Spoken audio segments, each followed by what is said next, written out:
Dear Anne, when I visited the secret annex, I realized we were the same age.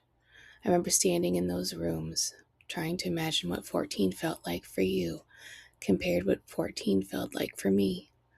We both worried about growing up, being understood, and about the people we might become, but our worlds could have not been more different.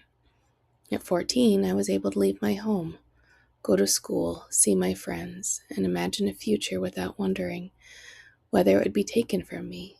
You lived in hiding, forced to remain quiet during the day and separated from the ordinary life that you had known. In the rooms of the annex, it felt small when I walked through them, but what struck me most was not their size. It was that the idea of 8 people lived here for more than 2 years while carrying constant fear, uncertainty, and hope. I have read your diary several times, and each time I understand something new. The biography of your life adds historical context to the words you left behind. However, your diary does something history books cannot do. It makes those events personal. It reminds me that history is not only made up of governments, wars, laws, and dates, but is made of people whose ordinary lives are interrupted by forces beyond their control. Reading Refugee by Alan Grant reminded me of this again. Yosef, one of the novel's main characters, was also a young Jewish refugee fleeing Nazi Germany. Although Yosef is a fictional character and you were real, both stories, young people at the center of the persecution and displacement. Through Yosef,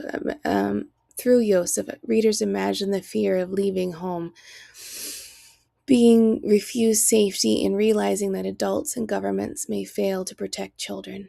Through your diary, the readers encounter the real thoughts of a young person whose freedom was taken from her. Your story and Yosef's story also remind me that refugees are not simply groups of people moving across borders.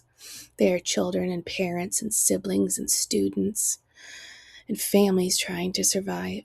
We carry memories, fears, talents, arguments, dreams, and plans for the future. When we reduce them to statistics, we lose sight of their humanity. I do not want to imagine your answers or place your words in your mouth. You already gave the world your voice. You wrote honestly about fear and loneliness and family and identity and hope. The most respectful thing I can do is listen to the words you actually left behind and allow them to change the way I understand history. We answer you every time we read your diary. We answer you when we teach the students that hatred grows when people remain silent. We answer you when we recognize the humanity of refugees and persecuted people. We answer you when we refuse to let children become only names, numbers, or historical footnotes. When I stood in the annex at 14, I could not fully understand everything about what your story would become to mean to me. I only knew that you had been my age and that your life had been unimaginably different than mine.